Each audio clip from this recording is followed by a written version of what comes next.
You're watching live coverage of the 90th Ohio FFA State Convention. This webcast a production of Ohio's Country Journal and Ohio AgNet. FFA Convention coverage at ocj.com, powered by Wilmington College. I believe in the future of agriculture. This familiar statement also rings true for FFA members across America. I've discovered many parallels between my experience in FFA and WC.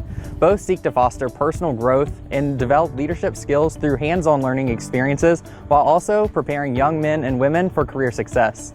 Since my time in the Blue Jacket has come to an end, I believe in the future of agriculture even more, and I believe the future of agriculture continues here at Wilmington College.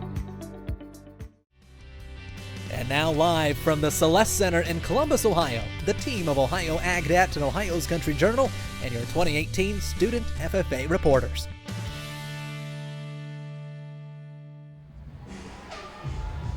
Welcome to the 90th Ohio FFA State Convention, live from the Celeste Center at the Ohio Expo Center in Columbus. I'm Ty Higgins with the Ohio AgNet and Ohio's Country Journal, doing something a little extra special this year with our state reporters as they're going to be helping us backstage before and after the sessions, getting ready for session number 1 in just a bit. We'll talk more about that in a second, but let me introduce our crew for this year. Abby Greer, she's here for the second year after joining us. Welcome back. Thank you. I'm excited to be here. You must have had a lot of fun, so yeah. Obviously you're back for more. What did you enjoy last year that made you want to come back again this year?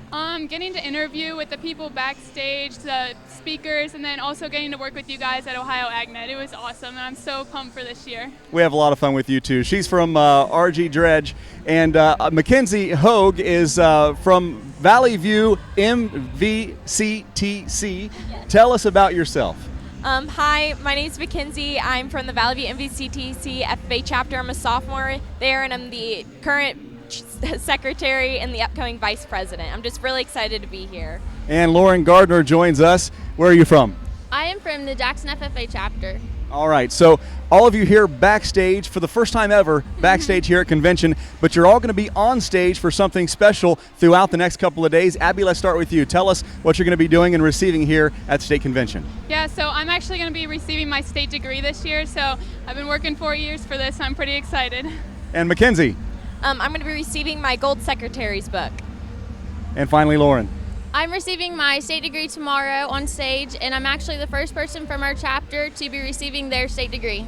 Congratulations, that's quite an honor. And obviously it's an honor for us to have them back here. We always have some of the best kids in Ohio FFA join us during state convention, and we hope they get a little something out of it by learning what we do, not only here in front of the camera, but behind the scenes. And they all did interviews with Dale Minyo on the radio earlier today, and really a chance for you guys to get to know this industry and be a part of it in a big way. Look at you here live on Facebook at state convention. That's got to be pretty exciting. And Abby, this is an experience that you're hoping to take with you long after your high school days are over. Oh yeah, I hope that this helps me in everything that I do, being able to talk to people, being able to maybe go into media or something along those lines. So I'm really excited. How about your plans after high school, Mackenzie? I know you have a couple of years left, but obviously you're looking forward. My plans after high school is to go to the Ohio State University and major in agricultural communications with a minor in agricultural business, and then after that get my master's in organizational leadership. And Lauren is a senior, so what's next?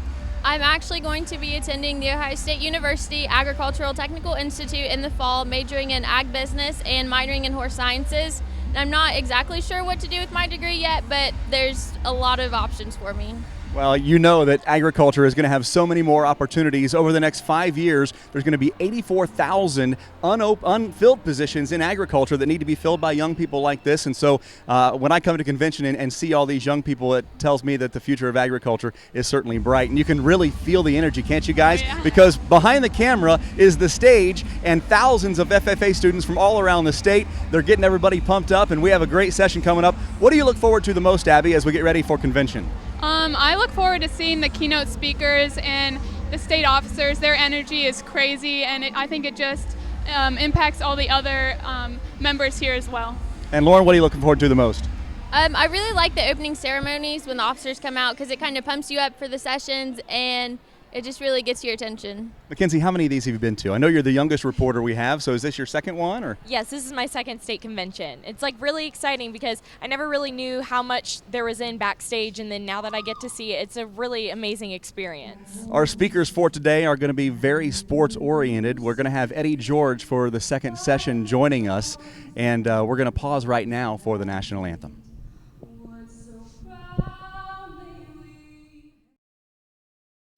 At the twilight's last gleaming, whose broad stripes and bright stars through the perilous fight, oh, the ramparts we watched were so gallantly streaming, and the rocket's red glare, the bombs bursting in air, gave proof through the night that our flag was still there. Oh, say does that star-spangled banner yet wave o'er the land of the free and the home of the brave? Mentioned that Eddie George is going to be joining us for the second session as a keynote speaker. He is the Heisman Trophy winner and Ohio State Buckeye from 1995, so you have to imagine that I'm looking forward to that. We might have a chance to talk with Eddie George after the second session, get a chance to meet him. And for this first session, it's John Paul Gonzalez. And although he is an athlete, almost got drafted into the NCAA Basketball League, he instead decided to play some football. We're going to wrap things up now, send it to session number 1. Enjoy. We'll talk to you afterwards here on the Ohio AgNet with coverage brought to you by Wilmington College.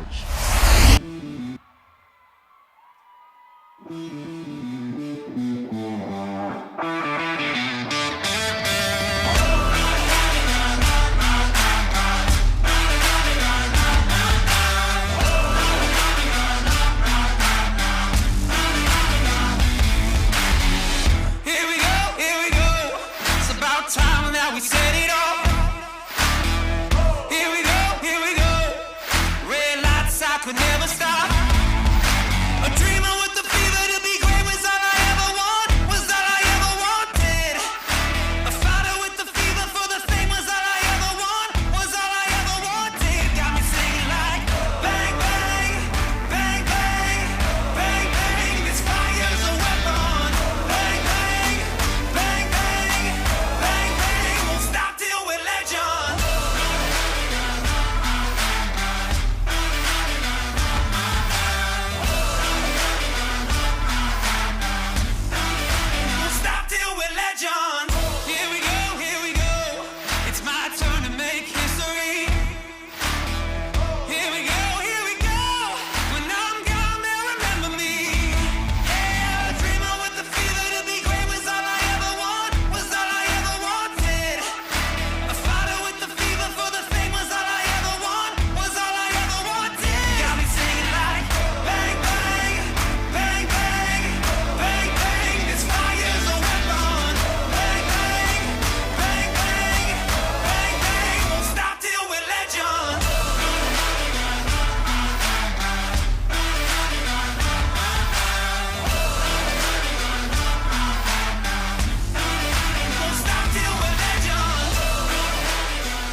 Sweat, I'll break my bones.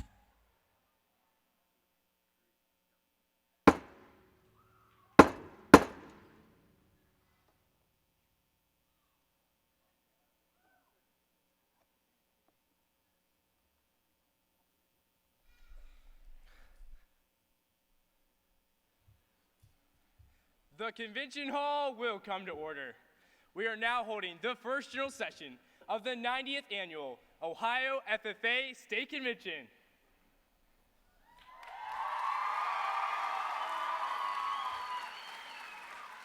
Madam Vice President, are all officers at their stations?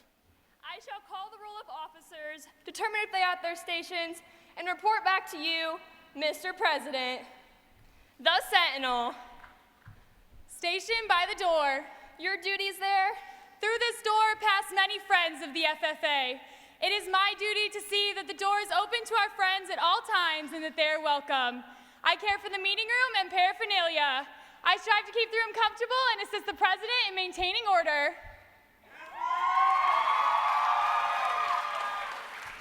The reporter. The reporter is stationed by the flag. Why by the flag? As the flag covers the United States of America, so I strive to inform the people in order that every man, woman, and child may know that the FFA is a national organization that reaches from the state of Alaska to the Virgin Islands and from the state of Maine to Hawaii. The treasurer. Stationed at the emblem of Washington. Your duties there? I keep a record of receipts and disbursements, just as Washington kept his farm accounts, carefully and accurately. I encourage thrift among our members and strive to build up our financial standings through savings and investments. George Washington was better able to serve his country because he was financially independent. The secretary. Stationed by the ear of corn. Your duties there? I keep an accurate record of all meetings and correspond with other secretaries wherever corn is grown and FFA members meet. The advisor. Here by the owl. Why stationed by the owl? The owl is a time-honored emblem of knowledge and wisdom. Being older than the rest of you, I've been asked to advise you from time to time as the need arises. I hope my advice will always be based on true knowledge and ripen with wisdom. Madam Vice President, why do you keep a plow at your station? The plow is a symbol of labor and tillage of the soil. Without labor, neither knowledge nor wisdom can accomplish much. My duties require me to assist at all times in directing the work of our organization. I preside over meetings in the absence of our president, whose place is beneath the rising sun. Why is the president so stationed? The rising sun is a token of a new era in agriculture. If we will follow the leadership of our president, we shall be led out of the darkness of selfishness and into the glorious sunlight of brotherhood and cooperation. Mr. President, all officers are at their stations. Thank you, Madam Vice President. The Secretary will call the roll of members. I am pleased to announce that at this, the first general session of the 90th Ohio FFA Convention, there are 6,048 members and guests registered, Mr. President.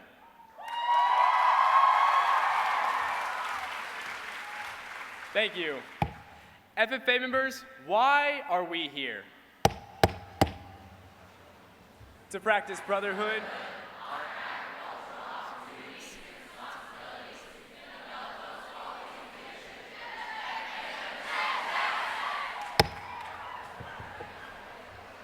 may we accomplish our purposes. I now declare this session of the 90th Annual Ohio FFA State Convention duly open to the transaction of business or attention to any matter which may properly be presented.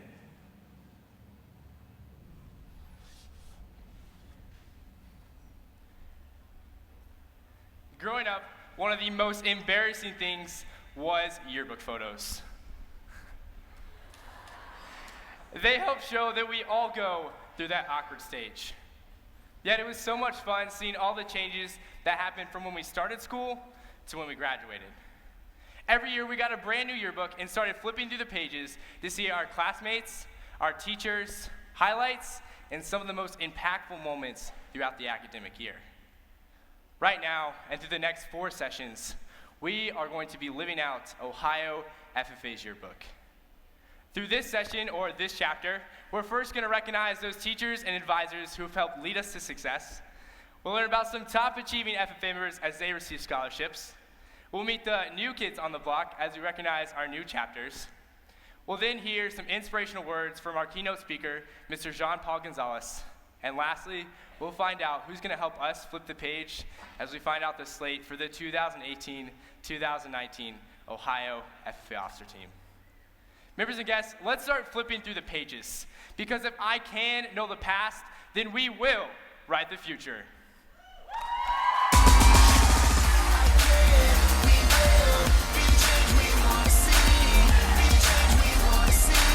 Step up and leave a legacy. Please help me in welcoming State Vice President at Large, Carly Koppler, to the podium to continue with this afternoon's program. Belief, trust, confidence. The belief that you should, the trust that you could, and the confidence that you would. Belief is where it begins for each of us, whether it be in ourselves or in others. These next individuals are the ones who first believed in us from the time we walked into our high school building and into their classrooms. I'm talking about our agricultural educators and school administrators. Thank you. They're the ones who believed in us even when we no longer did, and took it one step further in order to help us achieve things we could have never imagined. They had the belief that you and I should. Trust provided a strong foundation with which our high school careers were built upon. Our agricultural educators, principals, guidance counselors, superintendents, and school board members each strive to build trusting relationships with us each and every day. They go above and beyond to ensure that we can place our trust within them and to ensure us that they trust in our abilities. They had the trust that you and I could. Confidence, something not easily attained by most. Yet our biggest supporters' confidence in us never wavered. It is my honor to introduce to you the individuals who had the confidence that we would do great things.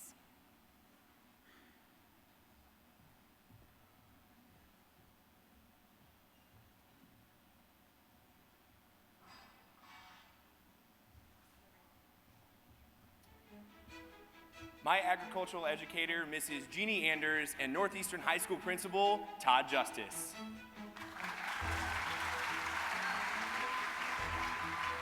My high school superintendent, Mr. Matt Crispin, and Fredericktown High School Principal, Mrs. Kim Rudelovich. My agricultural educator, Mr. Brian Merce, my high school principal, Mr. John Harris, and Tri-Valley Local School Superintendent, Mr. Mark Neal. My agricultural educators, Mrs. Whitney Short and Mrs. Courtney Bachbrader, and Anthony Wayne High School Principal, Dr. Kevin Pfefferly.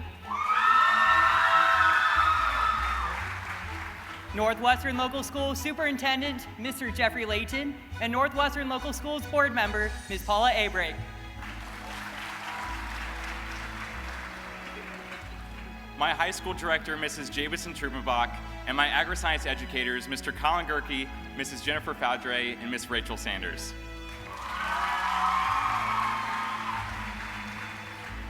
Wayne Trace Local School Superintendent, Mr. Ben Winans, my high school principal, Mr. Phil Knopfsinger, and my agricultural educator, Ms. Lori Hybe.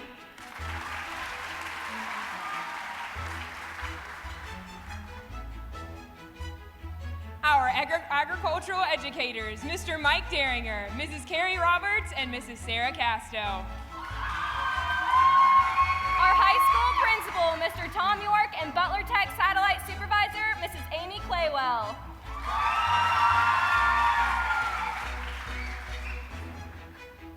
Fairfield Local School Board Member, Mr. Ron Friend, Fairfield High School Principal, Mr. Steve Hackett, and my agricultural educators, Ms. Kelsey Shealy and Mr. Daniel Foster.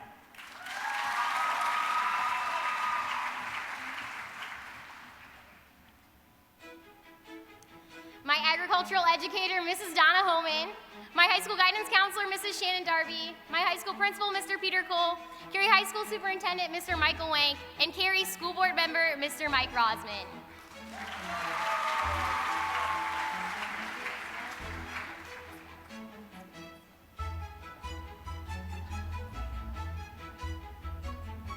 The support of these men and women on stage is phenomenal. However, it should not stop here. At this time, I ask that all agricultural educators and school administrators in the audience please stand to be recognized. Fellow FFA members, join me in thanking them.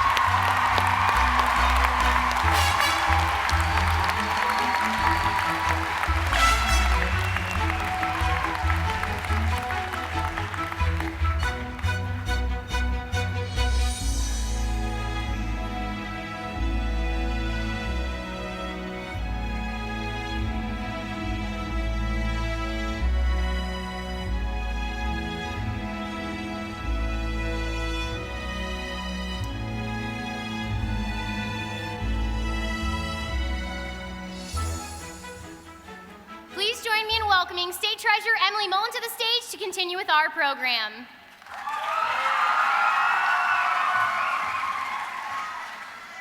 The Ohio FFA provides its members with the opportunity to grow as leaders, both inside and outside of their chapters. Our organization gives members the unique opportunity to explore our organization at the national, state, and local level, due to the generous donations of our sponsors and supporters. These next chapters that we will recognize understand that alone we can do little, but together we can exceed even our wildest dreams. Please help me in welcoming Ohio's Chapter Trust contributors as they have made the investment of $1,000 to the Ohio FFA Foundation to ensure that our organization has a strong future.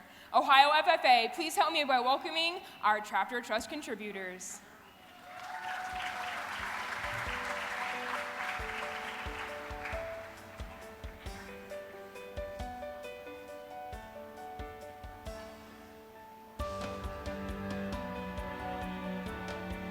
Benjamin Logan. Bowling Green. Delphus. Edgewood Butler Tech. Frontier.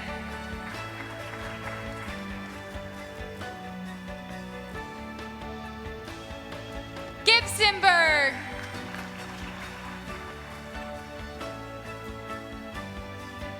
Mechanicsburg. Utica. Eversales.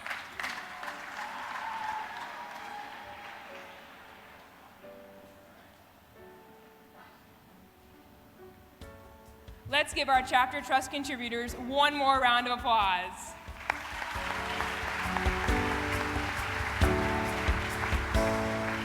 I would now like to welcome to the podium State Vice President at Large, Mylan Posderick, to continue with this program.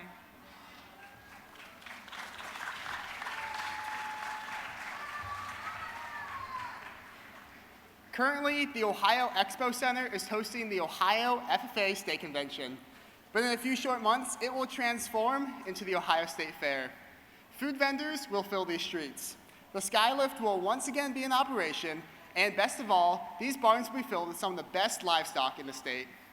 Every year, FFA members from all over Ohio work diligently with the projects so that they can display them proudly at this fair.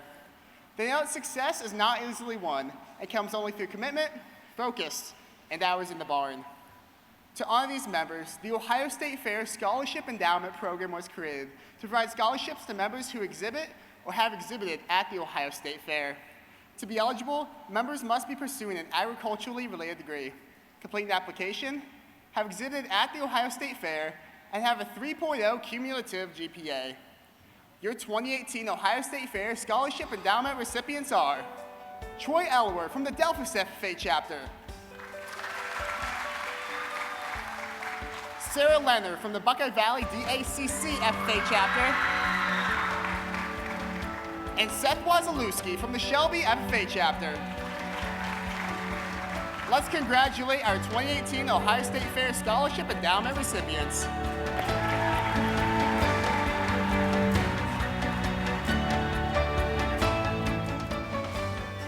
I would now like to call on State Vice President Casey Reinhardt to continue with today's session.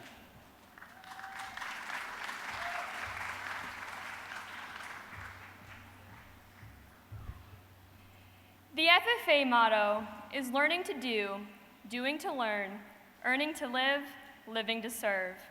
And living to serve is just one particular area in which FFA members excel.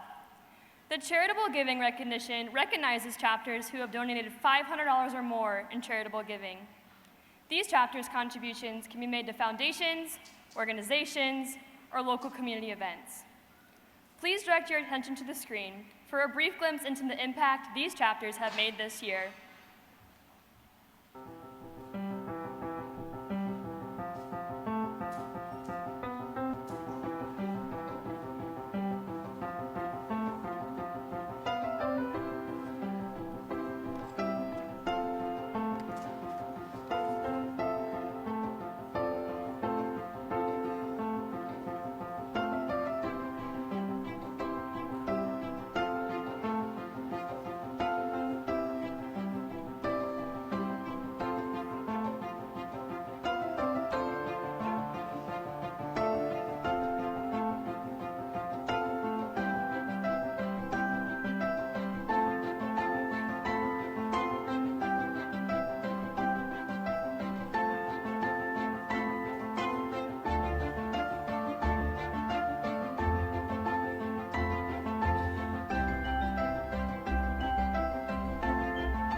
And now, it is our pleasure to recognize those chapters who have contributed to this amazing accomplishment. Your charitable giving recognition recipients are A.B. Graham, Ohio High Point. Amanda Clear Creek. Anna. Anthony Wayne Penta. Arcanum NVCTC. Archbold. Bloom Carroll. Botkins. Bowling Green. Bradford. Cardington. Cary. Cedarville GCC. Clear Fork. Clyde. Coldwater. Covington. Delphus. Eastern Brown. Edgewood Butler Tech. Eden Northwest. Elgin. Elmwood. Fairfield. Fairlawn. Fayetteville. Felicity Franklin. Firelands.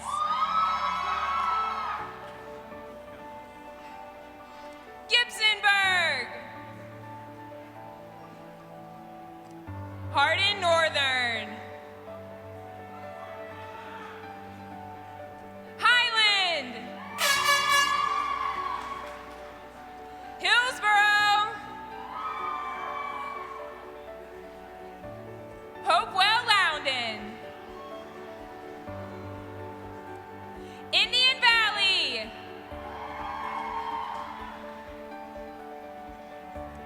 Johnstown. Benjamin Logan. Kenton, Ohio High Point.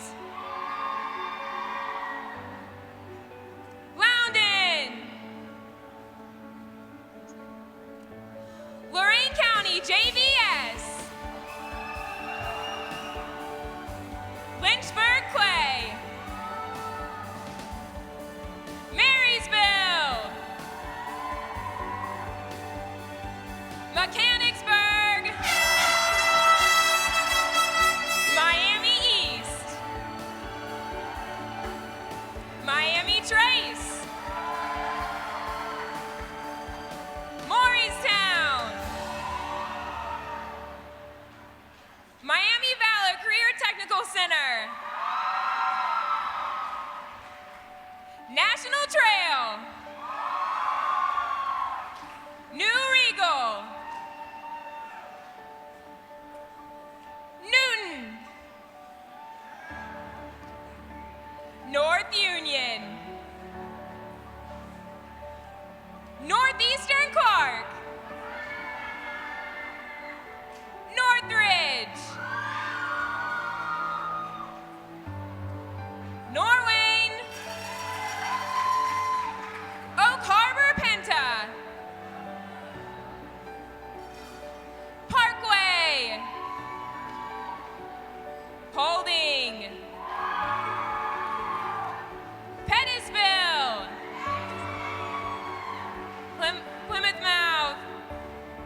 North, NVCTC. Tri-Valley. Triad, Ohio High Point. Twin Valley South, NVCTC. United. Upper Sandusky. Urbana. Utica. Valley View, NVCTC. Versailles. Wauseon. West Liberty Salem. Western Brown. Winford. And Zane Trace.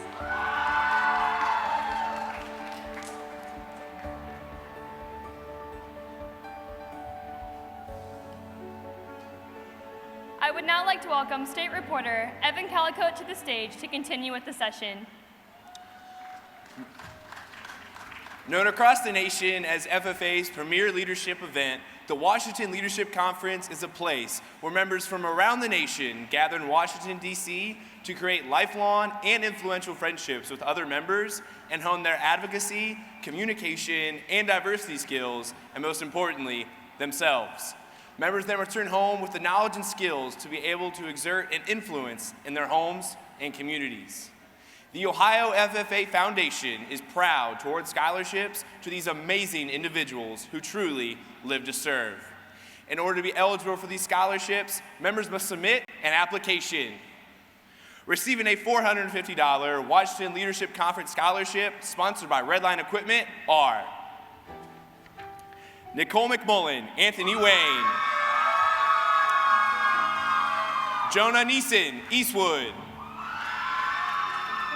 Aaliyah Brandt, Eden, Ariana Howard, Eden, Aiden Muhlfeld, Eden, Sarah Fields, Fayette, Zoe Kaiser, Fayette, Cassidy Vanderveer, Fayette, Grayson Shuck, New London, Shannon Hale, Paulding, Jennifer Stahl, Paulding, Matthew Rupp, Pettisville, and Jocelyn Smallman, Wauseon. Receiving a $500 Washington Leadership Conference scholarship sponsored by Marathon Petroleum Company are Hank Webb, Clyde. Receiving a $300 Washington Leadership Conference scholarship sponsored by the Ohio Agri-Women is Chloe Hyde, Ross Butler Tech.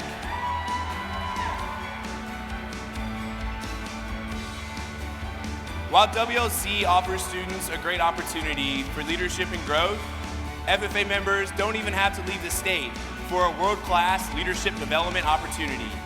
Each summer, hundreds of students flock to the hills of Ohio FFA Camp Muskingum to grow, learn, and of course, have a bit of fun. Receiving a $100 Ohio FFA Camp Muskingum scholarship, sponsored by Redline Equipment, are from Liberty Center, Kaylin Kinham.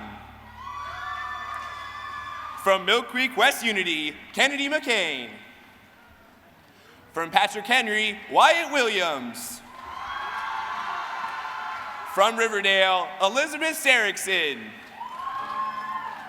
From Tenora, Ashley Beck.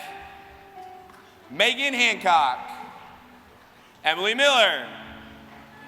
Chris Paul. Brennan Sabo. Bryson Stevens. And Reese Watman. Let's congratulate these students once more and thank our sponsors for their generous support.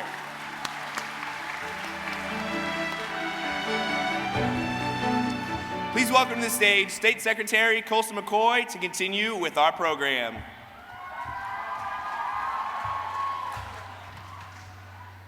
A Abraham Lincoln once said, "The strength of a nation lies within the homes of its people." Just like our country, the true strength of our association lies within the homes of you members. Since our founding in 1929, the Ohio FFA has welcomed countless new members, agri-science educators, and of course, FFA chapters, each of them shaping their unique contribution to the foundation of what our organization stands for. At this time, it is my distinct honor to introduce to you the following new chapters to Ohio FFA.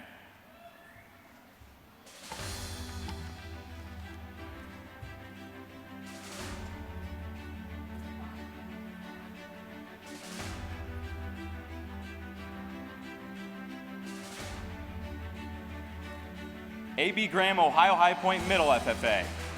Advisor, Emily Burns. And Gamble Montessori FFA. Advisor, Mary Lee Dudley. As State Secretary, I am pleased to add the names of these chapters to the Ohio FFA roster. Please join me in welcoming them to the Ohio FFA Association.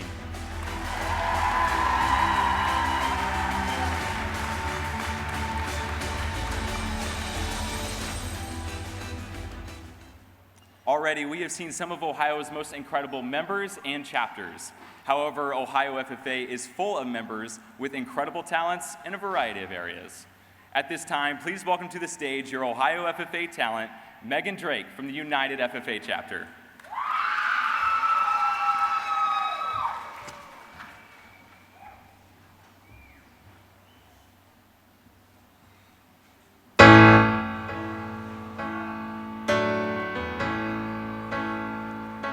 It's like a storm that cuts a path when it breaks you in. It feels like that. You think you're lost, but you're not lost on your own. You're not alone. 'Cause I will stand by you. I will help you through when you've done all you can do and you can't cope. And I will dry your eyes. I will fight your fight. I will hold you tight, and I won't let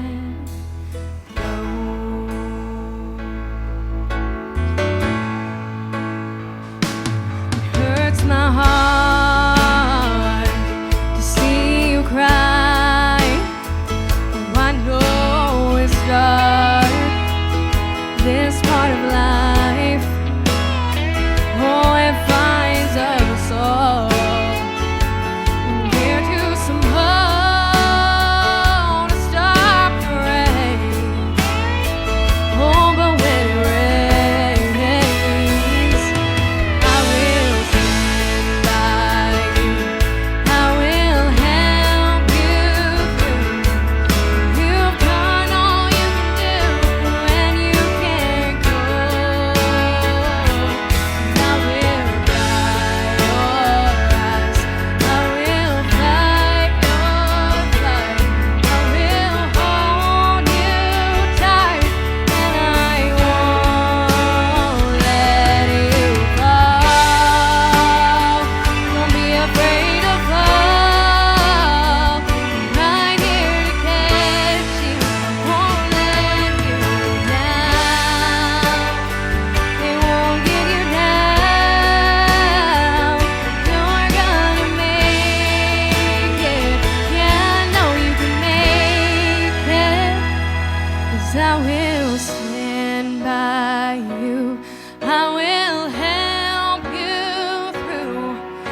let you go.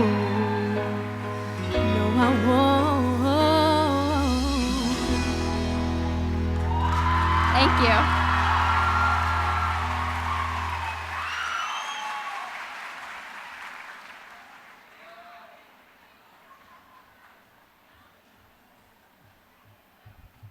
One of my favorite ways to spend my summer nights is on a dirt track covered in black smoke and the roaring sound of my pulling truck beneath me. Before every time I head down that track, there are two things that my dad will tell me. The first, shake and bake to wish me good luck, and the second is for me to leave it all on the track. Now, most times going all in with my truck Scarlet results in a last place finish. But our first keynote speaker here tonight has had better luck with his all-in mentality. Mr. Jean-Paul Gonzalez's inspiration doesn't stop there. He was a former NCAA first-team All-American from the Montclair State University and played in the NBA Summer League in 2007. He was even offered a few professional basketball contracts, but turned them all down so he could continue his work with at-risk youth. Ohio FFA members and guests, please help me in giving an all-in welcome to Mr. Jean-Paul Gonzalez. All in, all in, all in, all in, all in. To understand how two words, all in, turned a New York Giants season going nowhere into a trip to the Super Bowl, you gotta go back to the night before Christmas Eve. The Giants were 7-7, and they'd lost 5 of their last 6. I think there's some empty graves out there that people were digging for the Giants. There was definitely something missing. That night at a players' chapel meeting, we had a young guy come in and speak. He delivered one of the most timely messages that I've had, not only in my football career, but in my life. His name is Jean-Paul Gonzalez, a 9th grade teacher and speaker in nearby Union City, New Jersey. He's friends with the Giants team chaplain, who asked him to speak to the team. Were you nervous? Oh, yeah, definitely. Definitely. I mean, you go in a room and you see like Eli Manning in the front row, and then you see Justin Tuck, and you see these guys, and you're like, wow. Gonzalez turned out not to be just a teacher of kids. He turned out to be a teacher of giants. He kind of put everything into 2 words, all in. He gave everyone poker chips, had everyone put their initials on the poker chip, and advised us to keep it with us. When you have something that you feel can't be beat, you know, what do? You throw it all in. The next day, the Giants whipped the Jets 29-14. Hand off Bradshaw. He's gonna run right through a tackle. Touchdown Giants. Afterwards, we was all in today. Went to chapel last night, and our speaker talked about all in. And today, you know, you could just tell the Giants was all in. And before you knew it, all in had worked its way all around the Giants locker room. It's just something that became, you know, infectious, wanting to give more effort, wanting to stay behind and watch more film. Ever since then, everybody, all 53 guys, 46 on game day, they're all in. The next week, they beat the Cowboys, punching their playoff ticket. The New York Giants are the NFC East champions. Then the chaplain again sent me a message and said, you wouldn't believe this, but they made towels for the game. It's not about individual, it's just everybody being 100% dedicated to the team. Then they dismissed the Falcons at home in the first round of the playoffs, and a week later, they went into no less than Lambeau Field and shocked the 15-1 Packers. The New York Giants have eliminated the #1 seed Green Bay Packers. They're all in. The chip is a chip, but you know, it's our minds, you know, that are powerful. What's going to give you that extra edge? What's going to give you that extra push? And that's new since you dedicated yourself to all in. You know, I don't think I was giving it 100%. I might have been giving it 90%. But now I think, you know, for the last 5 weeks, I've been definitely giving it 100%. The 49ers in San Francisco, the NFC title game, jackpot. The Giants in overtime have won the NFC Championship. All the way down, you know, to the custodians, to the cooks that we have here within the facility. And when I say all in, I really mean they're all in. You came up with it. Doesn't that feel great? It does, but I know it's a lot of tribute to their hard work. If you win this Super Bowl, what will you do with the chip? I'll probably flame that chip, you know, in all honesty, and make sure I keep it by me, you know, at all times. I'll probably keep it next to my Super Bowl ring. Do you think you'll get a ring? I wouldn't turn one down.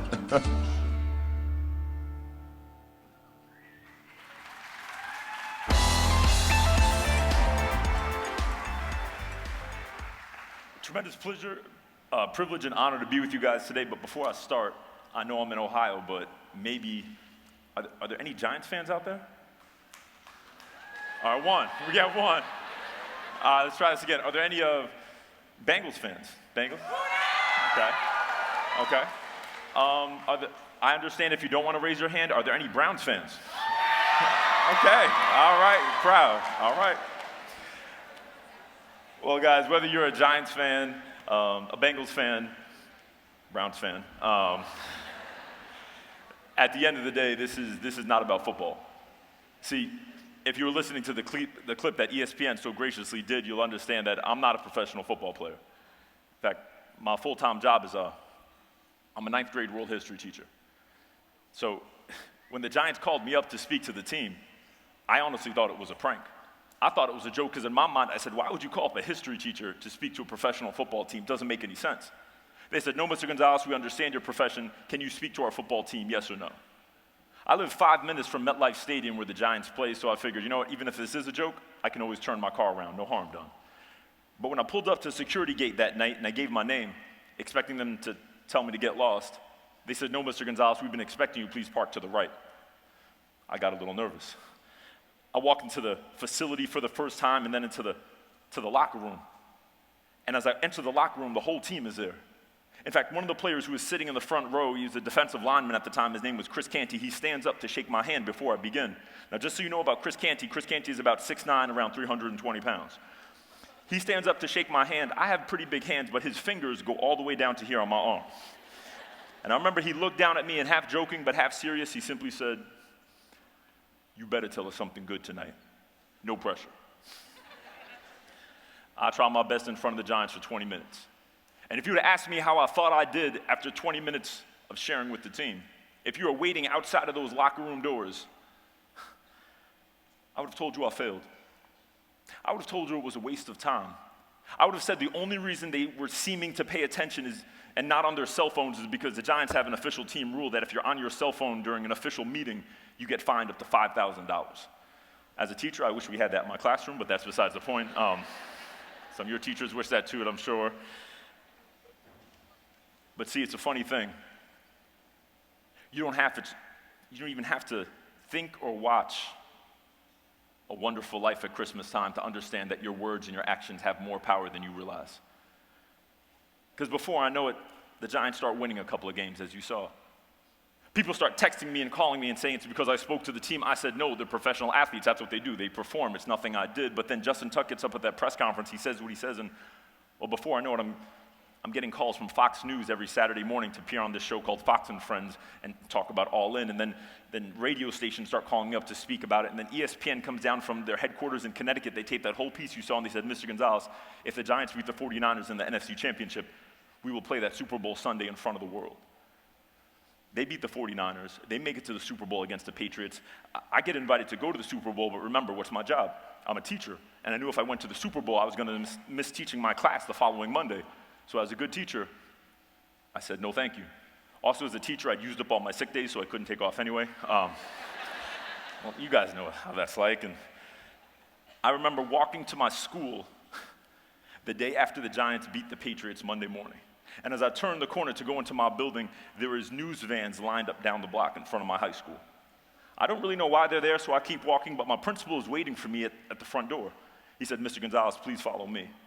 I follow him into the main office, then into the conference room, and as I open up the conference room door, I remember there was reporters from ABC, CBS, NBC, I mean, even CNN had come up, Espanol had come up from Mexico. I don't even speak Spanish. It was amazing. We did interviews all morning long. The next day, I don't walk to school, I run to school because I figure, who's going to put me on TV today? And as I run to school and I turn the corner to go in, well, it's nobody. See, fame is only that quick. Don't forget it. And I walk into the office Tuesday morning and sign my name in to start teaching world history. The secretary interrupts me and hands me a piece of paper. It said, someone called earlier this morning. They wanted you to call them back. I called the number back, and it's the team. They're having this victory parade in New York City down the Canyon of Heroes, if you will, ticker tape, all that great stuff. And they said, well, would you join us? I get permission from my principal, and as I go into the city that morning, I start seeing T-shirts First couple of shirts I saw, I thought, well, it might be a coincidence. Then I see a couple hundred, then thousands of the same t-shirt. I finally get to the float. One of the players hands me a shirt, and he said, I think you'll like the 2 words we wanted on our Super Bowl championship shirt this year. And as they hand me a shirt, the 2 words that thousands of people all over New York City are wearing is a shirt that says all in. And I said, man, that's pretty great. So I go back to my school, and I show my students Wednesday morning. First period, they think it's great. Third period, they could care less. And as I take the shirt and I put it on my desk, the phone rings. I pick up the phone, and a voice said, are you Mr. Gonzalez? I said, yes. They said, the same Mr. Gonzalez that talked to the Giants and they wanted to win the Super Bowl? I said, yeah. This time, though, the voice started getting angry, saying words I would never repeat up here in front of you, yelling through the phone. I finally interrupt the voice, say, why are you yelling? Why are you so angry? He said, well, Mr. Gonzalez, I'm the head football coach of the high school where you work. You know, you could have told our team about all in. We could win some games, too. And I said, Coach, I had no idea it was even going to work. He said, this is not a problem. We start preseason conditioning in 3 weeks. You better come down to the weight room and talk to our football team. I said, Coach, anything for our students. So 3 weeks later, I walked down to the weight room, and every football player in our high school is wearing a t-shirt. And the place I have the pleasure of being an educator in Union City, New Jersey, the 2 words on their shirt are all in. Now in Union City, we're a little unique. We don't have as much room as many districts do horizontally, so we actually had to build our football field 4 stories up on the roof of our high school. It's a little daunting to play up there, but don't worry, we have a fence. No one ever falls off. It's still pretty great. You could Google it later on, Union City football. It's awesome, but I said, you know what? It's done. 2 weeks later, I get another phone call. Mr. Gonzalez, yes, you talked to the Giants. Yes, well, Mr. Gonzalez, would you share with our team? I said, sure, give me your address. When I have some time on the weekend, I could see if I could make it out to you. They said, no, actually, Mr. Gonzalez, we need you to take the first plane to Chicago.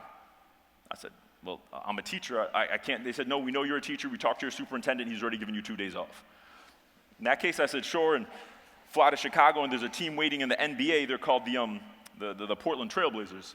They said, would you mind helping our team and help us be all in? And I said, sure, and I mean, great group of guys, but they haven't won a championship yet, so we probably shouldn't talk about them anymore.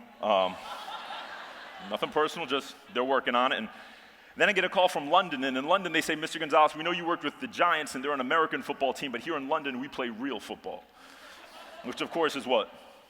Soccer, exactly. And they said, would you mind? And I said, you know what, I'll give it a shot. So I go over to London, and there's a team in the English Premier League. They're called the Arsenal Football Club. And they said, would you mind helping us? And they put this on the back of their shirts, which is great, and they're working on it too. And well, then I get a call from Spain, and in Spain they have a football team, if you will, as well, and they're pretty talented over there. They're called Barcelona, and have pretty good players on their team. A guy named Messi, he's not bad. He's very good. And I get back home to the United States, and then I get a phone call from our FBI. That's a call that you're very nervous to make when you return that. But they said, don't worry, Mr. Gonzalez, you're not in any trouble. We've heard your story, however. Would you mind sharing for our federal agents meeting? I said, you know what, I'll try my best. Funny thing about the FBI is they don't make you a great t-shirt or jersey, but they did happen to give me, at the conclusion, one of these. I don't know what they're thinking, but I guess it's good to have. And then organizations start getting involved. First, it's PNC Bank, where you speak for our convention, and then DSW Shoes, and everything from Verizon to now working with Cadillac, and even getting a phone call and said, Mr. Gonzalez, we have a plane waiting. We'd like to take you down to our headquarters in Arkansas. And at that time, I hadn't traveled much, so I didn't really know what could possibly be in Arkansas, but it turns out to be an organization you probably have heard of. They're called Walmart. And I go down there thinking, okay, a local Walmart, you know, hey, I shop there. And they said, actually, Mr. Gonzalez, this is our shareholders meeting. This is a very big deal for us. I probably didn't realize how big it was until I'm sitting backstage getting ready to present. And as I'm sitting there, I hear my name called. But I don't look up right away because I'm focused on my message. And then I hear a small pair of feet start walking towards me, so I look up to see who it is, and it's the actor Tom Cruise.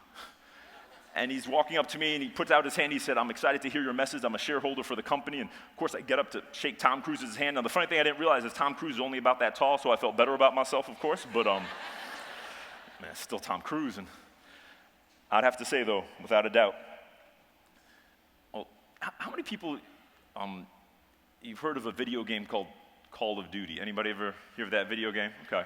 Yeah, it's a fun game. I'm a Fortnite guy myself, but it's, yeah, some players? Yeah, okay. Hey, that's all we need to say. Guys, it's one thing to play a video game and they're fun, but I would have to say the biggest honor is not just playing a video game where you interact in the life of a soldier or complete different missions. The biggest honor is actually getting to work with our armed forces. And first it was working with our cadets at the West Point Military Academy in New York, and then going out west working with our Air Force. And then my biggest pleasure is every summer getting to go to bases across our nation and work with our United States Army. One of the bases even put this on the back, and I feel who better to represent being all in than our armed forces men and women who are all in for us and our liberties every single day. We need to give them a round of applause for their sacrifice. Amazing. Absolutely amazing. Yeah. Incredible. But you know, the sad part is, a lot of people don't get it.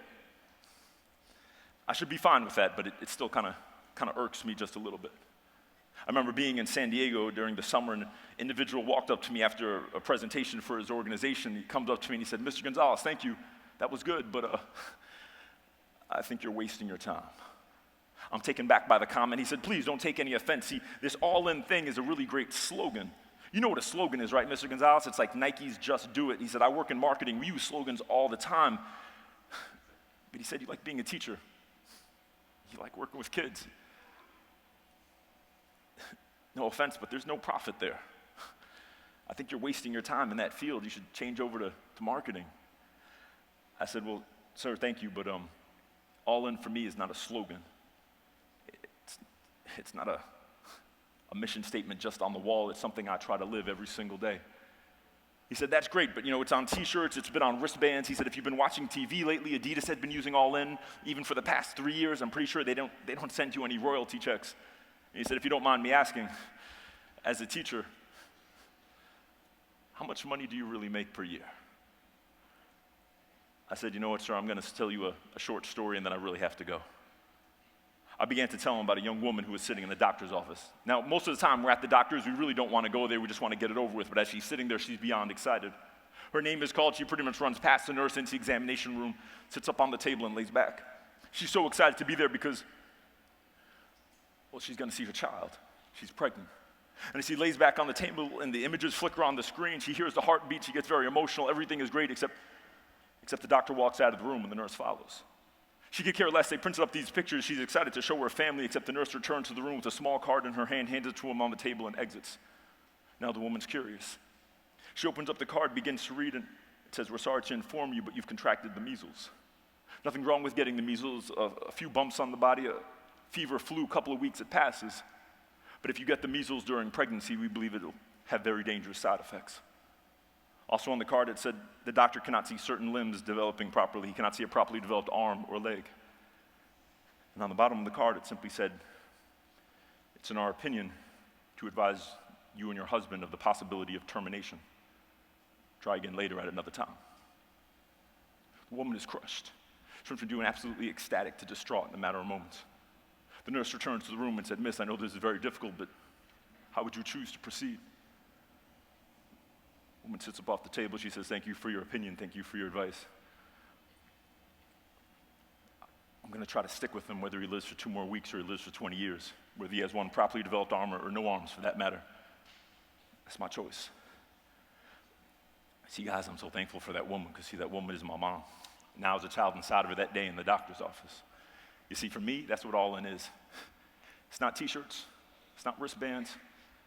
It's been a privilege these past 4 years to work for the New York Giants, to fly with the team for every home and away game and give Eli and Odell high fives on the sidelines after a good play. It's fun. But that's not All In. See, All In is when we choose to be committed to something when the people around us tell us to quit. When we choose to stick with something when other people tell us that we are wasting our time. See, some of you in this audience, you know what that feels like. You know what it feels like to have people question, "Why do you care so much? Why do you work so hard?" It hurts the most when it's people that's sometimes in our own homes. And we get those questions at dinner time. So what do? How do you stay all in? I would be lying to you if I said I had it down pat when I was young, because I didn't.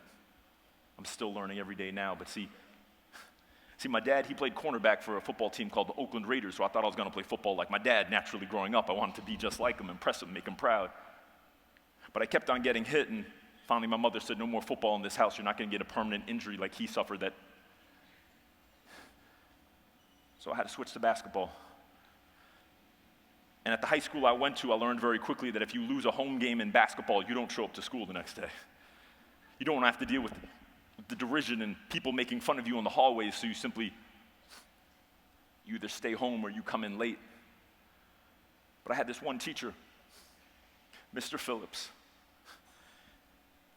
He was my world history teacher. He's one of the reasons I became a world history teacher. I remember he waited for me after homeroom. See, the funny thing is, guys, whether you realize it or not, you're going to have at least one teacher. They're going to change everything for you. They're going to give you paradigm shifts you never had. They're going to change the way you think, the way you speak. Some of them might even be in this room right now sitting next to you. Mine was Mr. Phillips. I remember he waited for me after homeroom one day and said, Mr. Gonzalez, I need to talk to you. I think he's going to talk about my grades. So as I'm sitting in class, I'm nervous. But as the last student leaves the classroom, he walks up to my desk and said, Mr. Gonzalez, you're doing fine in my class. This is not about your grade. But I've noticed that every single time the team loses, you don't come to school the next day. I said, well, I'm sick. He said, I don't think so. He said, Mr. Gonzalez, I fear for you because I think you're so scared to lose, you might not ever win in life. I was taken back by the comment and even remember saying, you're not even my basketball coach. How can you talk to me like that? But he was right. See, I didn't care about helping my community, my team, my school. It was just about me getting my name in that little section in the high school sports paper. You know the one I'm talking about where they put it in bold, even if you lost, if you played well or scored a number of points. It was about me. He went to explain that great men and women through history, they gave everything they had. They went all in, if you will, but sometimes they still suffered loss. Of a president who lost over 8 elections, but yet now he's on every single penny and $5 bill in our United States. We don't dare call Abraham Lincoln a loser by any stretch of the imagination. He's probably one of the greatest leaders our country ever had. Of an inventor who wanted to invent a better light bulb, so he tries 10 different ways, 50 different ways, hundreds of different ways. Reporters come up to him, they say, Mr. Edison, you failed hundreds of times. Don't you think it's time to give up? He said, sirs, I haven't failed hundreds of times. I just found hundreds of ways not to get it right. Now, I always have to be careful when I tell that story to my students in my classroom, because usually after an exam, some of them will come up to me and explain to me they didn't fail the test, they just found another way not to pass it. I'm honest with them, so I tell them they failed. But there's always tomorrow. See, being all in, guys, is not about what happens when you win or when things go right. It's what do you do when you lose? What do you do when it's not a good month or a good year? Do you stick with it? Or do we make excuses? See, it's funny because excuses are safe. They distance us from the situation and always make it seem like we weren't really trying. But after that conversation with my history teacher, I decided to give everything I have. And as some of you know in this room, it's amazing how good you can get at something when you give everything, because unfortunately, most of the people that you run into in life, they only go halfway. They don't give their best. I get pretty good at basketball, giving my best. I get to be all county, then all state. Then I get picked to play on this team to represent the whole state of New Jersey and play in the national tournament down in Disney World. We go down to the national tournament and we win. It was amazing. You know, they put a gold medal around your neck. You get to take a picture with Mickey Mouse. It was phenomenal. Then our coach was so excited because we were national champions. He said, hey, I'm going to take you guys someplace really special to eat tonight. So we're excited, and we're wearing our gold medals, and we get in the bus, and he takes us to a place called Denny's. And nothing's wrong with Denny's, but okay, it is Denny's. And I remember we're sitting there, though, and as we're sitting there, all my teammates are talking about, they're talking about the great colleges they're going to go to, you know, and we're all seniors. My point guard's going to University of Villanova on a full basketball scholarship, and I'm excited for him, and he's still doing great. He's a point guard on the Nets right now. Another guy at the table, his name is JJ, and he's got a full scholarship to go to Duke, and I'm excited for him. And everyone around the table is going to these great, you know, Division I universities, the kinds we watch on TV, and everybody except for me. I'm not going Division I because all the coaches said I was too small at my position. I'm not even going Division II because they said I didn't shoot enough three-point shots. The only place that will let me play basketball, as you heard, is a small Division III school. And when they finally got to me at the table and they said, "Where are you going?" and I told them, they laughed. See, like I said, guys, I would love to say when you go all in, everyone sees it and gets inspired and joins with you, but they don't. When you decide to go all in for something that really matters, you start to realize who your real friends are and who are just people you happen to walk the hallways with. And at that table in Orlando, Florida, at Denny's, I realized I didn't have teammates.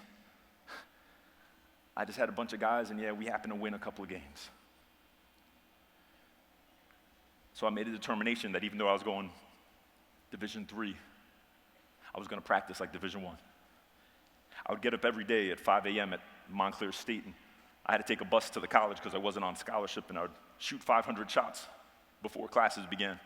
I slept in the library because, like I said, I didn't have housing on the college, and go to practice and 500 shots and take the bus home. And it's pretty amazing, once again, how good you can get at something when you give everything. Because by the end of my senior year, as you heard, I'm voted a first-team All-American, averaging 30 points a game, and I get a phone call I don't expect. I pick up the phone after one of the last games of my senior year, and a voice said, "Mr. Gonzalez, we've noticed your talent at a lower level. We want to invite you to something called the 2007 NBA Draft and Workout. Do you accept?"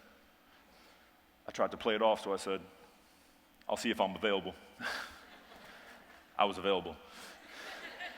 It's amazing, you fly out to Chicago and you're working out next to guys like Kevin Durant, and they look down and ask you what college you're from, and you tell them MSU because it sounds better than Montclair State, but don't get picked as high as they do. End up on a team called the LA Clippers. And the first day of practice, I'll never forget it. They bring us in a room about this size. Outside the door it said training weight area, so I'm expecting we're going to lift some weights, and I feel pretty confident in my strength. But when we come in the room, there's no benches, there's no barbells, there's no weights. I go up to the trainer and said, "How can you see how strong we are if there's no weights in this room?" He said, "Mr. Gonzalez, we only need to know if you can lift yourself." We'd come in that room sometimes 3 times a day. They made us do push-ups for 5 minutes straight, no stopping. When your arms would start to shake and you couldn't push yourself up another inch, they would turn you on your side and you had to hold something called a plank. You can't hold any longer, you start bending in half, they would get you up and you had to run full sprints, no jogging. When the pain in your side gets so excruciating, they would line you up against the back wall, and you guys have probably done this one before too, wall sits. 2 guys get cut from the team, they never got a chance to shoot a ball, they simply handed them plane tickets and said, "Have a good life." So one morning as I'm doing push-ups and my arms are shaking, and the coaches are yelling, an amazing idea comes to my mind that said, "John Paul, you're just out of shape." See, up to that point in my life, unfortunately, when things got tough, I just blamed somebody else. My first summer league game in Las Vegas, at halftime, I go up to the team manager, ask for a new pair of sneakers, saying it's the sneakers they gave me. I'm used to wearing Nike. They gave me Adidas. It's throwing off my jump shot. Blame your equipment. Makes sense. 2 games in, still not playing well. I go up to the assistant coach and ask for a lineup change, saying the teammates they put me with, they're holding me back. I remember as I was sitting in the house that the team had given me right on Venice Beach, California, I had the audacity to call up my agent, ask how long the coach would be under contract because I felt that he didn't understand my style of play. But see, guys, when you're face down doing a push-up, as I'm sure we've all done before, there's only one thing that keeps us down there. It's not our sneakers, our teammates, our coaches, our teachers, our friends. It's us. It's our own body weight. See, guys, the secret of being all in is not about what others do. It's what do we do when we look in the mirror. In the city where I'm from, we suffer from gang violence. And I always used to blame my mayor and just say if we had more policing, I wouldn't lose my students to shootings at night. But see, when you're all in, you stop blaming people and you say, what can I do to help the problem? So I went and did something a lot of people said was crazy. About 18 months ago, see, Union City is a beautiful place, but we have 90,000 people in just 1 square mile. It's actually the most densely populated city in all the United States. But in this 1 square mile, we have no place for students to go after school, no Boys and Girls Club, no YMCA, nothing for them to do. They just want to be part of teams. Or to be honest, they just want to be part of a family, so they join one on the street corner. So like I said, I went and did something crazy. did some research and rented out this old abandoned building in our city. It's only 2,500 square feet. It's nothing that huge, but we put a little basketball court in there, a little place that they could get tutoring, a little weight room, a little kickboxing area, a little flat screen to, play PS4, of course. And the first day we opened 18 months ago, only 5 kids showed up. I remember my friends called me that night and they said, "How'd it go? How was grand opening?" I said, "We got 5 kids." And they laughed. They said, "John Paul, what are you going to do with 5 kids to help our city?" Just give it up, man. It was a good try. I said, "You know what? If those 5 kids didn't join a gang and tomorrow night we get 1 more, we get 6. Well, we can play 3-on-3, and it's worth it." See, that was 18 months ago. The other night when I was there, I teach kickboxing and basketball training for any kid who wants to take it after they finish their homework, because it's free for them to come. Any kid up to the age of 21, open every day from 4 o'clock to 9 o'clock. After I finished teaching kickboxing, we signed up student 1,097. Is it going to last for 10 years? I don't know. Honestly, the lease is up in 6 months. But you know what? If tonight we sign up student 1,098, keep them off the street, give them a future, it's worth it, right? See, that's why you're here right now, because you believe it's worth it. You believe it's not just another number, it's not just another city, it's not just another school you represent. You believe that people are worth it, even when you have people tell you that it's a waste of time.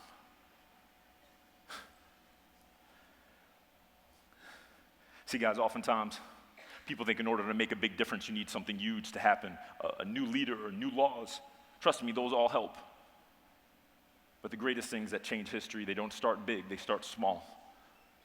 I'll finish with the story that helped change my perspective and change my life. See, I was in Florida and a man began to tell his story. He said he was 9 years old and he walked into his house. He said as he walked into his house and he let the door go, it slammed. He didn't have one of those stoppers at the top.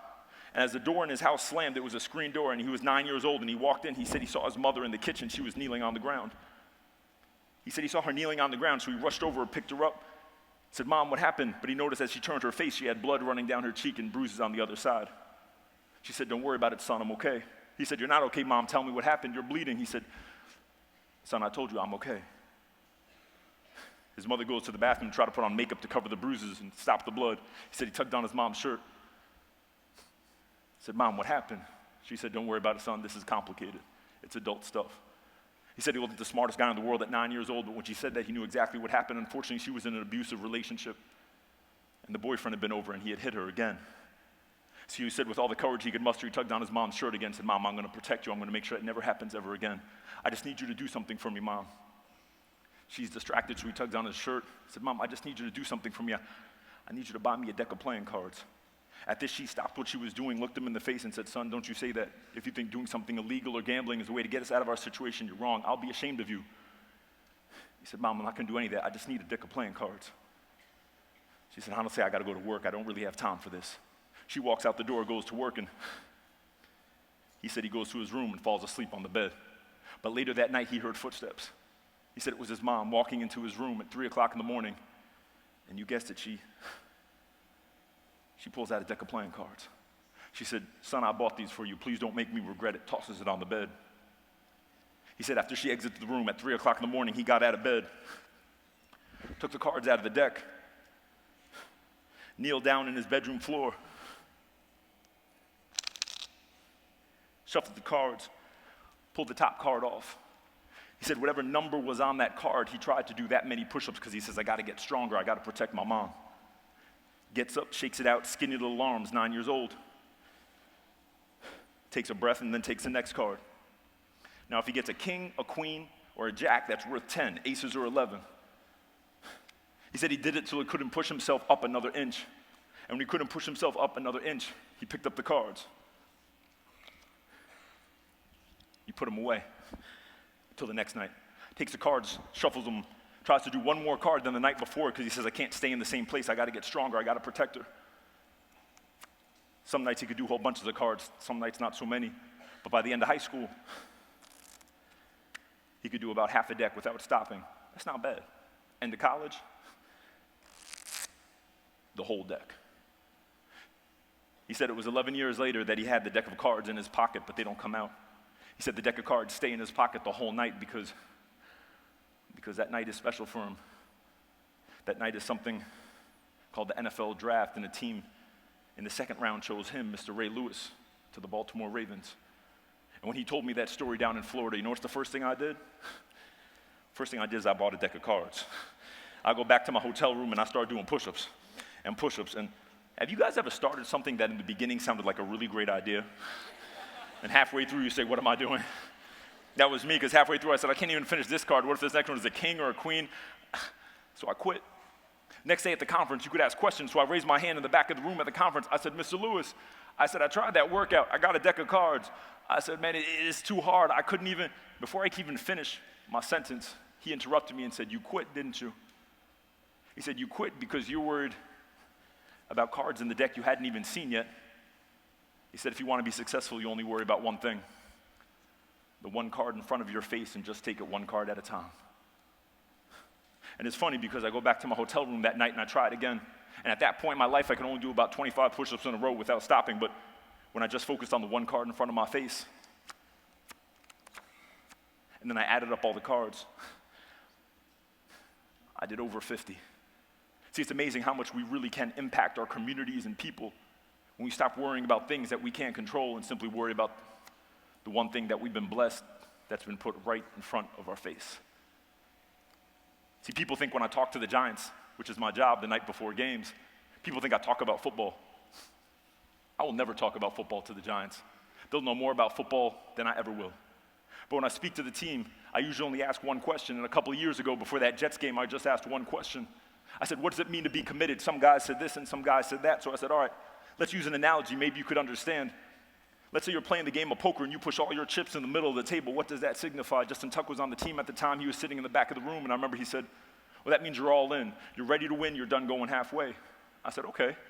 But what would happen if you push your chips in the middle of the table and everyone shows their cards, and then you try to pull your chips back, tell everybody you were just kidding? I remember Justin smiled, and he said, well, if you do that in a poker game at my house, you're going to get punched in the face. I said, Justin, that's a violent solution, but if you would never do it in a game, you're right.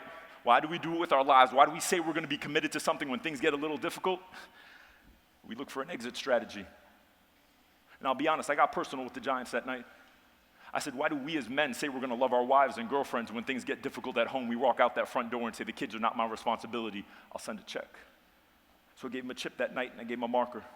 I said, if you mean business, you take this chip and you sign it. Nothing special about the chip. It's not magic. It's not blessed. But when you see it, you ask yourself the question, am I giving my best or am I just faking? Because the truth of the matter is, guys, we don't need to be on TV to be great actors. We can fool everybody in our lives right now if we really wanted to. In fact, some of us sitting here already are. See, that night, some of the guys took the chip. They said they put it in their locker because it helped them play better, I guess. But other guys took the chip and said, you know what, I'm all in for football, but I haven't been very committed to my family. This chip is going to go to the middle of my kitchen table. I'm going to explain to them what it means. One of the guys in the video, Antrell, he sent me a Twitter message 2 weeks after they won the Super Bowl to show me that he got the words all in tattooed across his chest. I said, Antrell, I never said to do that. But you know, he gave me a pretty great reply. He said, I did it because if it's just a t-shirt, I could always put a t-shirt on and take it off whenever it looks good. But when you're really committed to something and somebody, you don't care how it looks to other people. You stick with it. I want to be reminded of that every time I look in the mirror in the morning. And as I share in different places around the world, people sometimes ask me what my all-in is. See, I put 2 words on the inside of my wedding ring. Because even though I come from a city where most of my students don't know where their father is, I made a promise that my 1-year-old daughter, she's going to know who I am because I'm not going anywhere. Where do I keep my chip? That's a part of the story a lot of people say I'm foolish for. But guys, when you're really all in, you stop caring what people had to say a long time ago. Called up my agent in Los Angeles, and I said, I no longer want to play professional basketball. He said, what are you talking about? I said, I want to go back to my city and make a difference.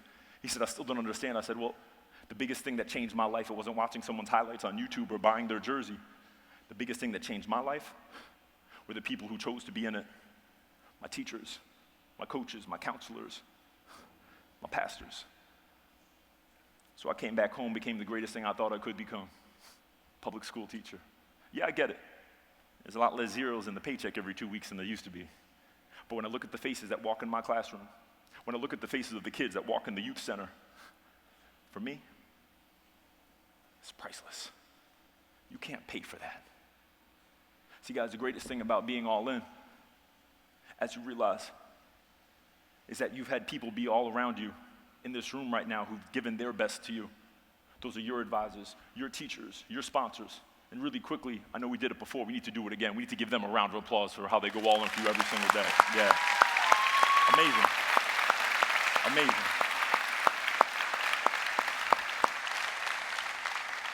Because like I said, the greatest thing they realize, they know it's not about them.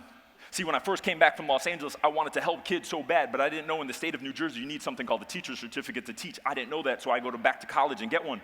And as I went back to college to get my teacher's certificate, I went to the only place that would open up their doors that I could work with kids. I went to jail. I started tutoring in juvenile jails throughout the state of New Jersey to get ready to become a teacher. And as I was tutoring at a certain jail, one of the wardens recognized me. He said, "Hey, you're that basketball player." I said, "No, I'm a teacher now. You know, can I help some of your students?" He said, no, this is a good thing. See, in this jail, I want to start a basketball team. You know, I kind of want it to be like that movie, The Gridiron Gang, and you kind of look like The Rock, so this could work out. And I said, man, I don't know about all those things, but if it can help the kids, sure. So the crazy thing is we started playing basketball in jail, and it got so big, and the kids got so enthused about it, and it helped the behavior modification so much that they decided they wanted to make us jerseys. And they said, John Paul, what do you want to name the team? You know, it's got to be something tough. You know, we're in jail. I said, you know what? If I'm still the coach, I don't think we need that. See, this is the jersey that we wear in jail to this day, and this is the word on the front. See, people call me naive, but I think this is one of the greatest things we have on this planet. It's the ability to hope that no matter how bad today is, tomorrow it could get better. There's a movie I really, really enjoy. It's one of those movies that, you know what I mean, it comes on cable and you just have to watch it, even though you've seen it a ton of times. We all have those movies. Movie's called The Shawshank Redemption. There's a quote at the end of that movie. It says, hope is a good thing, maybe the best of things, and a good thing never dies. It's true. See, guys, you can do a lot of things for all different reasons in life. But when you do it to give someone hope, it lasts. See, the greatest thing about giving hope, this is our reverse side when we have to change colors in the jail. When you give someone hope, they start to believe they can have this, a future. It works hand in hand that way. Can't have one without the other. See, the reason I share this as I finish is, a lot of times people say, John Paul, you didn't answer one question. Why did the Giants call you up in the first place? You haven't answered that yet. I said, that's a great question. I asked them that too. I said, how'd you even get my number? I'm not a motivational speaker. I mean, if you want one, Tony Robbins is right there in New York City. I'm just a teacher. It's funny because they said, John Paul, you probably don't remember this, but 3 years ago, you were in jail, correct? I said, well, I tutor in jail. They said, no, we understand. They said, you tutor in jail. That jail is 2 miles from our stadium. We've been watching what you've been doing, impacting the community. Our speaker canceled last minute. We figured your story would be good for the players to hear. Don't be late. I don't stand on the sidelines this season. I like to remind my students, because I sent my resume in 100 times or tried to get 1 million views on YouTube. I stand on the sidelines because I simply want to help the least of these, and I thought nobody was watching. Guys, your greatest opportunity in life, I'll be honest, it doesn't come on stages like this. It doesn't come on America's Got Talent. Your greatest opportunities in life that you're going to remember when you die are the things you did on rainy Tuesdays and you thought nobody was watching. Are the times you gave 5 minutes of your time to give somebody a ride and you thought it really didn't matter that much because you were on your way anyway. Those are the things that change everything. When you exit today, I'll be honest when I say that I don't know what your all-in is. I have no idea. There's 6,000 people, every one of them with a different all-in. But when you exit, you're going to have the opportunity to get a chip. Nothing special about the chip. You can't take it to a casino and get money, save yourself the gas, but when you get that chip, I would be honored if you would take a moment over the next couple of days, take a Sharpie marker or a pen and you sign it. You put it someplace you see it every single day. See, like I said, I don't know what your all-in is. Maybe your all-in is because you're going to come up on this stage and become an officer to lead this amazing organization. Maybe your all-in is going back to your chapter and take a greater leadership role. Or maybe your all-in starts with the practices that you go to because you're a member of a team in your school, or there's a certain class you know you could be doing better in. Or maybe simply, guys, your all-in has nothing to do with all of this right here. Maybe simply you have a younger brother or sister at home. They think the world of you, but every time they want to spend some time, you always say, I'm too busy. Maybe your all-in is as a brother and sister, a better son or daughter for your family. I don't know what it looks like. I'm going to challenge you. Take that chip. You sign it. You put it someplace you see it every single day. You're going to be perfect? No. But when you see it, you ask yourself, can I give my best even just 5 minutes more? Because for you, it might be 5 minutes, but for the person that you went all in for, it might be a lifetime. It's been a pleasure. It's been an honor to be with you guys today. God bless you guys. Thank you for your time.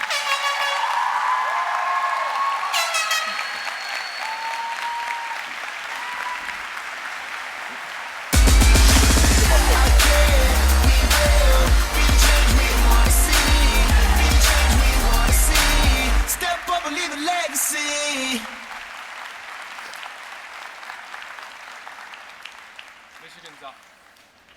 Mr. Gonzalez, thank you for sharing the message of being all in. That if we stop living to the negativity of society, living with the positivity of those of our biggest supporters, and believing in something that we are going to go all in for, that we can achieve anything. Ohio FFA, let's give one more round of applause for our keynote speaker, Mr. Jean-Paul Gonzalez.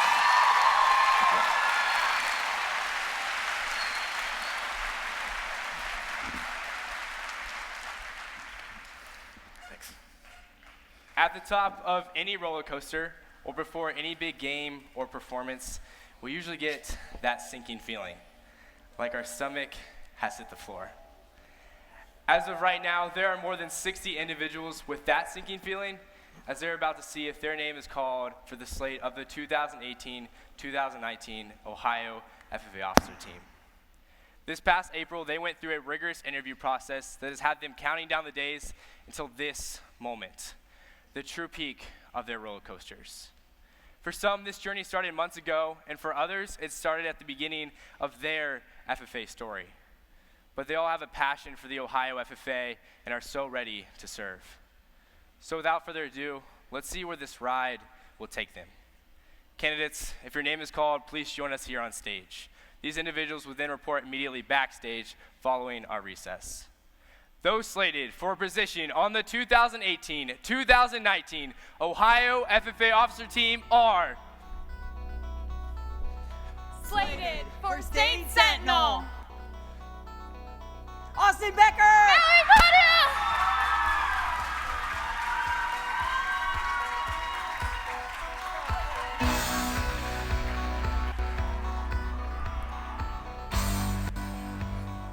Slated for state reporter, Bailey Emperor.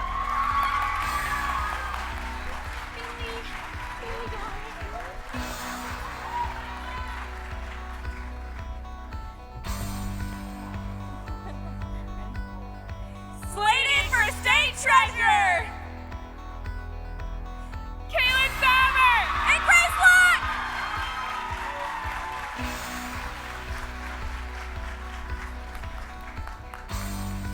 Slated for state secretary,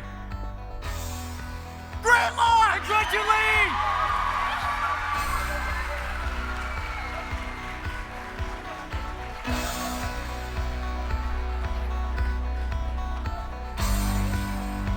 Slated for State Vice President,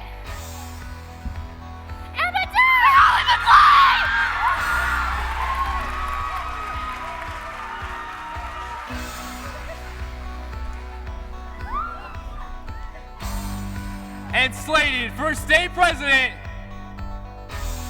Councilman Colin Rod Bosterick!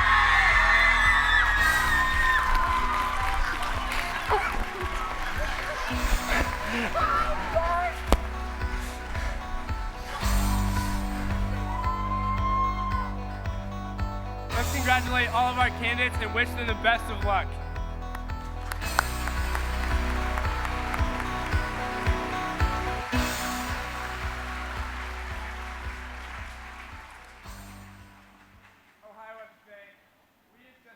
Some of the biggest highlights of the 90th annual Ohio FFA yearbook.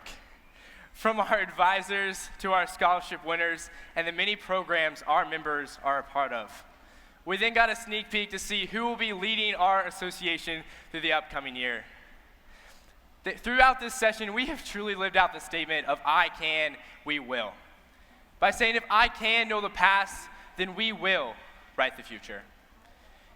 Even though this first session is coming to a close, we still have many pages to flip through, individuals to recognize, and achievements to be seen here at the 90th Annual Ohio FFA State Convention. Please make sure to use this time in between sessions to check out the Expo Center and the Bricker Building and meet those around us. Second session will begin promptly at 7 o'clock, so please make sure to be back in these seats at 6:30 for pre-session. See you soon.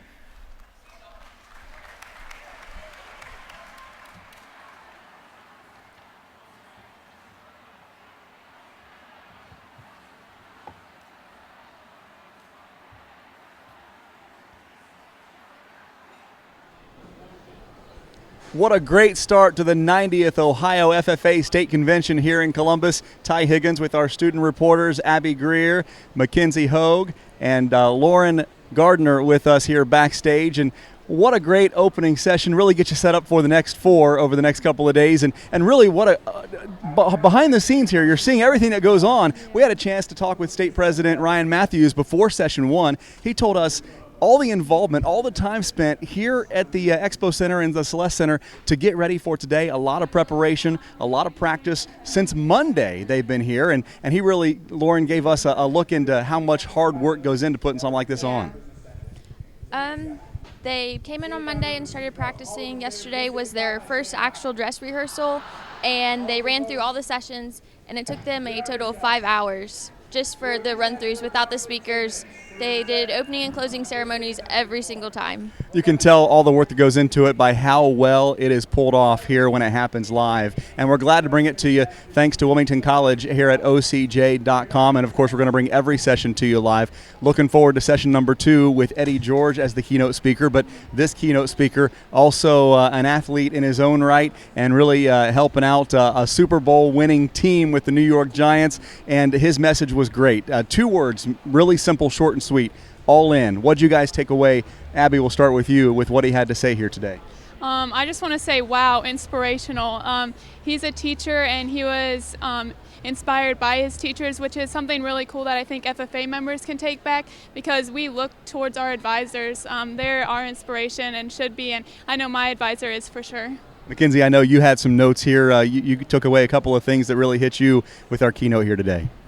Well, the main thing that I took away was the saying all in. It was mainly his main thing that he said, and the reason I took it away was because my cheer program actually used that, and I thought that was really interesting because I never actually knew where it came from. So where I got to learn and see like where it actually came from and how it all started is really pretty inspirational. And John Paul Gonzalez giving every student here in the audience a chip, because it all started with a poker chip with the New York Giants. He gave them one and said, I want you to sign your name on this poker chip and be all in next time you hit the field. And they were not slated to win that Super Bowl. In fact, they went through 2 highly ranked teams to get to the Super Bowl and won it back in 2011. It just shows that even though he wasn't on the team, wasn't even a part of the team when they called him for an inspirational speech, he was able to talk to him there in the locker room and get them to a Super Bowl. And obviously, you had some thoughts about the speaker as well. If you had a chip, if he gave you a chip today and you signed your name, what would be your all-in? I think my all-in would definitely be agriculture. I'm going to school for ag business, and it's something I want to continue for the rest of my life, hopefully. So that's my all-in, and I will definitely give it my all. Seems like that all these young people here taking in the message got it loud and clear, and they're all going to be getting that chip and hopefully putting it to good use. We have some new members of FFA here this week and some new chapters as well. Talk about some of those new chapters and what they're going to bring to the organization. We have 2 new chapters this year for the Ohio FFA Association. There's the A.B. Graham OHP Middle FFA chapter and the Gamble Montessori chapter. Me, coming from a brand new chapter, I know how it feels to be up there. You get excited because you're being welcomed into a big family of FFA members, and hopefully they get involved and have as much fun as we have. Well, you mentioned getting started. Obviously, it takes a community to get an FFA program started. Talk about that a little bit, how you're involved with the community, how the community is involved with you in helping grow your chapter. It definitely does take a community. We had a bunch of community businesses give to us when we first started out because you can't start with nothing. And a lot of our ag community businesses, they really helped us out and pushed us to grow to how big we are now. Part of being a community is being charitable and helping out where you see the need in your hometown. And Mackenzie, I know that your chapter has done that quite a bit here over the past year. This year for one of our events, we wanted to really give back to the community. And one of my really good friends, her mom actually started this organization called Bridget's Path. And what it is, it's an organization for drug-addicted babies and their moms to go there to just kind of like, it's a rehabilitation program. And it's really amazing, and I thought it was a great organization, so I brought it to my chapter. And so our chapter, one of our chapter members, Ben Neff, he actually was up there on stage to help represent us, and I think it was really amazing, and I just can't wait to see where everything goes. And Abby, you were the president this year for your chapter. What are some things that you did for the community there at RG Dredge? We did a lot of community service this year, got out in the community, started some new community service, and just let people know who we are and how we can help out around the community, because that's something big that FFA does, and we are happy to serve the community. That'll wrap it up for session number 1, but get ready. Starting just before 7 o'clock, we're going to get you ready for session number 2 with the keynote speaker, Eddie George. They just added some more seats here for this year's convention, and I think there's a pretty good reason why. The Heisman Trophy winner from Ohio State in 1995 will be a part of the Ohio FFA State Convention later on tonight. Again, our coverage brought to you by Wilmington College will start right before 7 o'clock. We'll be here at 6:50 to get you ready for session number 2. Thanks for joining us, and we'll see you later on tonight. For the Ohio AgNet, I'm Ty Higgins. We'll see you down the road. As a former Ohio FFA officer, I believe that the future of agriculture continues here at Wilmington College.